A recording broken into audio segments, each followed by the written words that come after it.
Hello, this is Pastor Paul coming to you today with our devotional teaching entitled How to Get Through a Week of Isolation Without Losing Your Mind.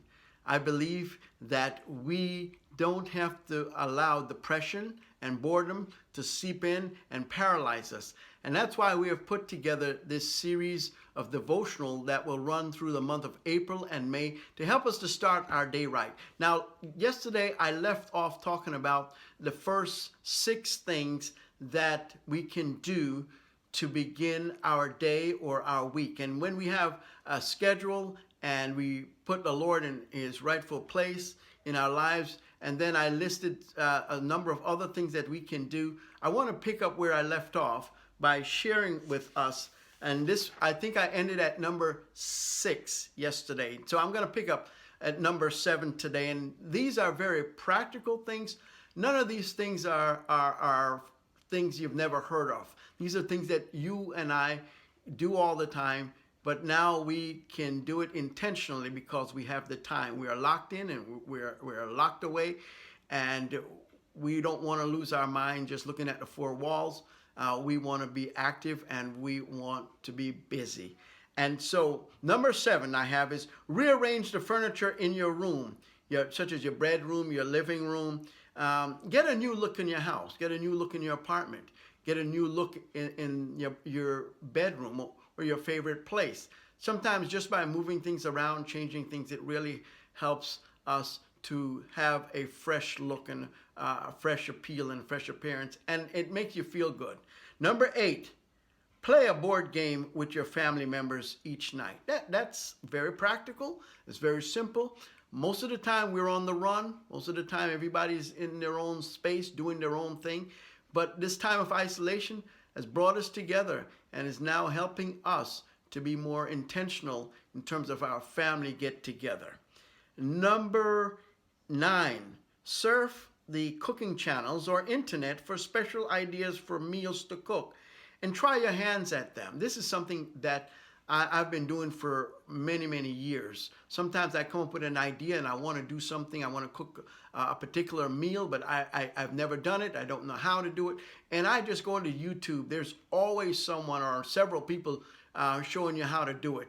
And make that a part of your schedule. Make that a part of your plan. And when you do that, beloved, it will also give you something to look forward to. And the family will get excited about that. Even if it doesn't come out just right. The fact that you're trying something new will certainly benefit you and be a blessing. Number 10, have a cooking class with the kids. Start with something simple, like teaching them how to cook pancakes or bake cookies. This will keep you from losing your mind as the kids run around. They sometimes get bored doing their schoolwork, and you're busy trying to catch up on your work. And sometimes we don't know what to do. But when we have a break, when we have time off, or when everyone has finished their work, then we can schedule something with the kids. And kids get bored real easy. But if they know that they're going to be doing something with their parent, they often get excited about that. And so have a little cooking class for them. Number 11, put the kids on a schedule throughout the day and play games with them. Have a scavenger hunt. Do different creative things with the children. This way, they can feel a part of the family. It's easy for the kids to go off into their own little space, and we go off in our little corner doing our own thing. But this time is designed to bring us together, beloved. I read something by C.S. Lewis that was sent to me by a good friend. And C.S. Lewis wrote this in 1942. You got to listen to this. It was a conversation between Satan and Jesus. And Satan said this: I will cause anxiety, fear, and panic.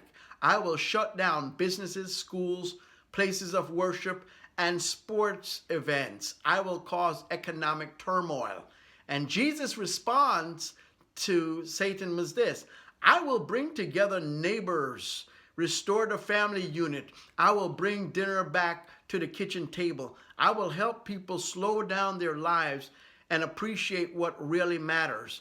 I will teach my children to rely on me and not on the world. I will teach my children to trust me and not on their money and material resources. So we see, beloved, this is a very powerful thing that was written in 1942 by C.S. Lewis. This was a prophetic thing that came to him, and today we're living in this reality right now.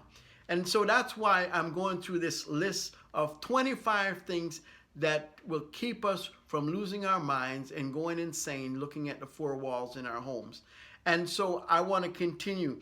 I think I'm at number 12. The next thing is find a good book to read and then read a few chapters each day. I started doing this about 10 years ago. I fell in love with spy novels. Now there's a lot of raunchy spy novels out there, but there's some good ones. And I love reading things that is filled with intrigue and mystery. And so I started reading those spy novels, especially when I would take those trips to Europe or Africa or Asia on those long 14, 15, 16-hour trips, 8-hour trips. I would just indulge myself in the spy novel whenever I have time of leisure, which is very, very, very rarely. I would sit and just read my spy novels because it really helps me. And I'm able to adjust, and it caused me actually not to be overwhelmed by the stress of just everyday ministry. So this is something I want to encourage you to do. And as I close today, the 14th thing is take a nap each day. That will really bless you when you learn to take a nap each day. Now, most of us don't like to sleep in the daytime, but when we have nothing but time, take an hour, lay down, and you'll fall right asleep, and you'll get up and you'll feel refreshed. So this, again, devotional is to help us to get through our day and to get through our week. May God bless you. I'll see you tomorrow.